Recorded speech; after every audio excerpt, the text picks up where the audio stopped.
Hello everyone, welcome back. This is PGL Milncraft, giving you game 2 right now from a match between Dimaga and Slider. Dimaga being the red Zerg and Slider being the blue Protoss, as we see here. Now, I think I forgot to mention that this is from the Sennheiser Cup series. This is a cup that's been sponsored by Sennheiser. And what it is you play. There's like 16 cups that you play each Saturday. And the winner of each of those then gets entered into a 16-person tournament. The winner of that wins 5,000 euros. So it's a really good deal, and it's a really big issue. And these are some really good players, as I talked about previously. Dimaga was able to beat Nesty, one of the best Zergs, in fact, the best Zerg versus Zerg. And actually, I got to be stopped short. Sorry, because he's actually going for a 10 pool here. So it's going for not like super cheese. It's not as bad as a 6 pool, for example, but he's definitely going to be going for some early aggression here. And definitely Slider's going to be punished as he doesn't do a lot of scouting. Or does something really dangerous, such as, Nexus first, but it doesn't look like he's going to do Nexus first because he's going to be putting his gateway down right now.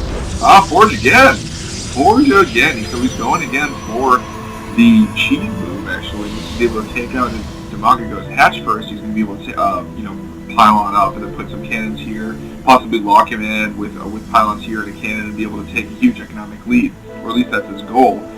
We don't know if his goal is actually being met. In fact, I'm going to go ahead and predict that his goal is not getting met, but that spawning pool is already almost done. And the kind of cheese that he's going for right now is actually targeting the natural expansion. It's not actually targeting, not blocking him in the so there's no way that this is going to be successful again. He's going to be just as behind as he was the last game. I don't know why he's going to decide to go for the exact same move as he did the previous game. He's going to be very upset right now as he sees this spawning pool sitting right here. And now he's crying just a little bit on the inside as he realizes that he probably shouldn't have put down that forge. He's going to cancel the pylon. He's going to cancel the pylon. No, he's not going to cancel the pylon. I'm not really sure what he's going for. That might have been a huge mistake, I think. In fact, it was a huge mistake not canceling that pylon. He's not going to be able to put down any cannons. He's got to put one Zergling on the probe to deal with it, and yeah, you definitely wasted a lot of resources there. Now you can see he's going to conventionally the exact same thing that happened in the previous game. One gas, and probably soon he's going to put the other gas down. You can see it? You see the other gas? There it is, the other gas.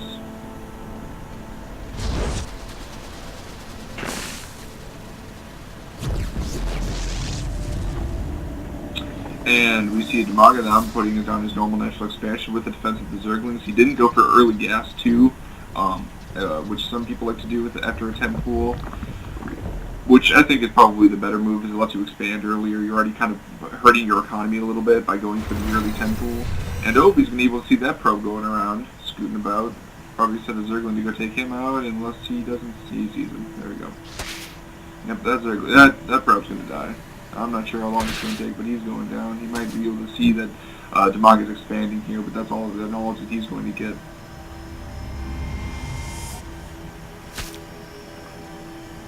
Follow this probe to his death. Poor robots. Oh, as I was talking about previously, the Protoss use a lot of robot slaves, actually. And the reason I use the term slave is because if you read a lot of science fiction, including like iRobot or any number of, especially if you've seen the movie AI, which is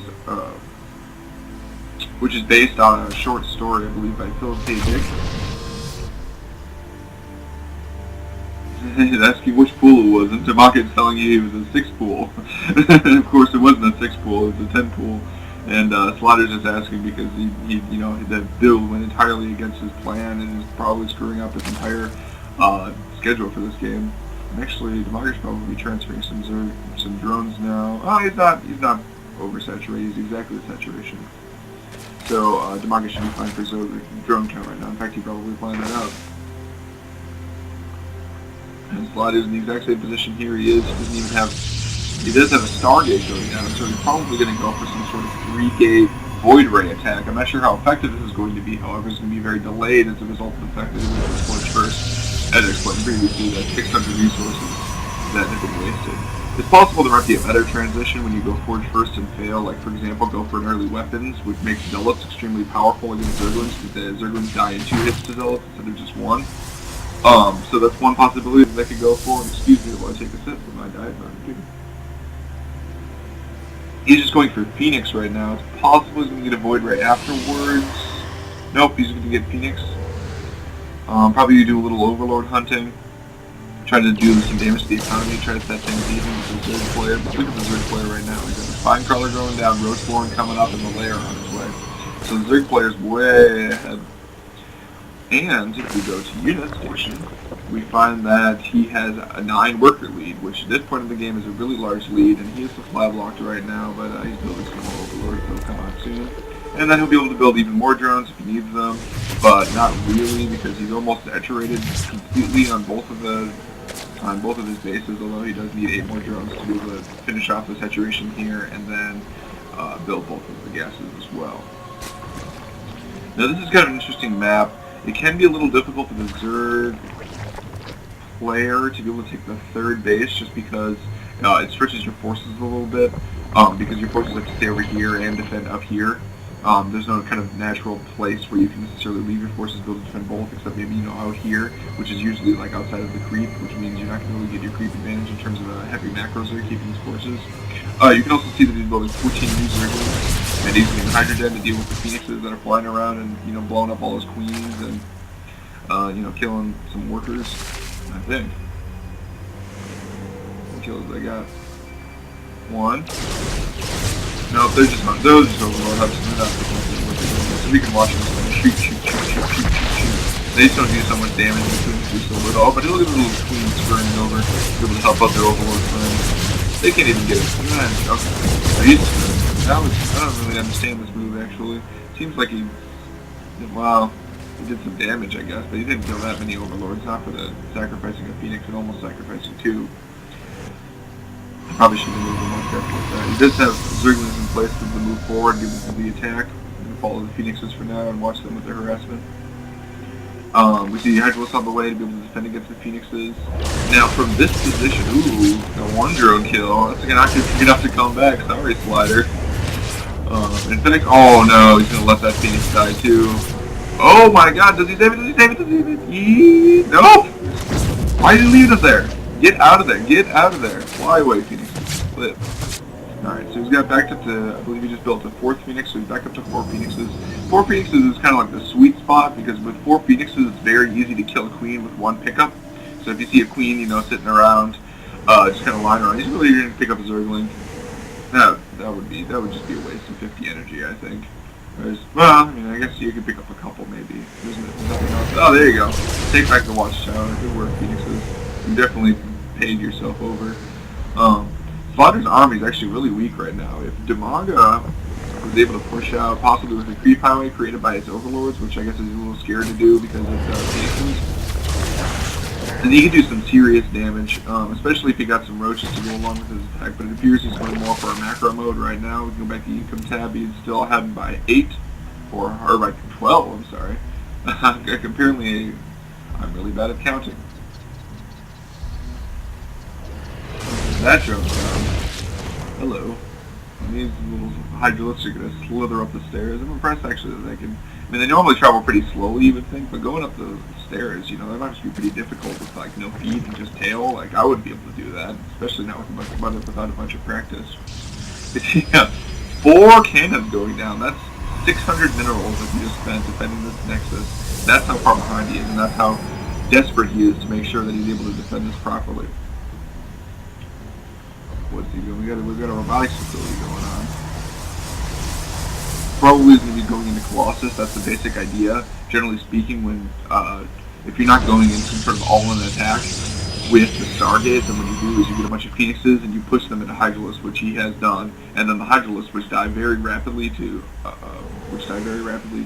there's no point picking them up if your buddies aren't there, Phoenix. There you go.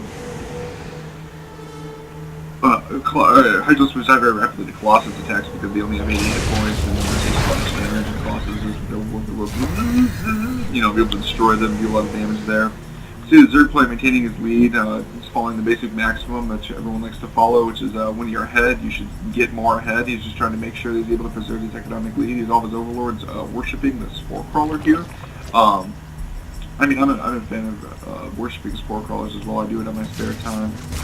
He is going for a Spire, which is an interesting choice. I believe it's because he predicts the Colossuses is going to get a lot of Corruptors. Corruptors, of course, are also very good against Phoenixes because Phoenixes do exactly nothing to them in damage. Well, not exactly nothing, but they shoot 2 5-damage attacks, which against an armor of 2 is extremely ineffective. Only does 6 damage per attack, which is just not going to deal enough damage to be able to do any sort of meaningful harm to the Corruptors. And then the Corruptors are able to fire at the Colossus, be able to take out the Colossus, and probably the Phoenixes as well, so it's probably the choice to go for the fire.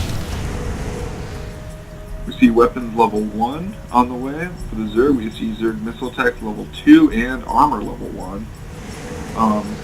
We see the Protest player grabbing his 3rd, which is interesting that he's able to actually cover. It seems like last game probably was, you gotta be more careful with your Phoenixes. There are 150 minerals and 100 gas. Now, it's great to take out, move in, take out a couple workers, but taking out one drone is not worth a Phoenix. So you need to be much more careful with these Phoenixes. These are going to be much needed later. Because you're going to need the Phoenixes to be able to absorb the attacks from the Corruptors, so the Colossuses can ride through all the Hydralisks. And that's not going to be able to happen if you let all your Phoenixes die. You're going to be very careful with your forces, especially coming from behind like Slime.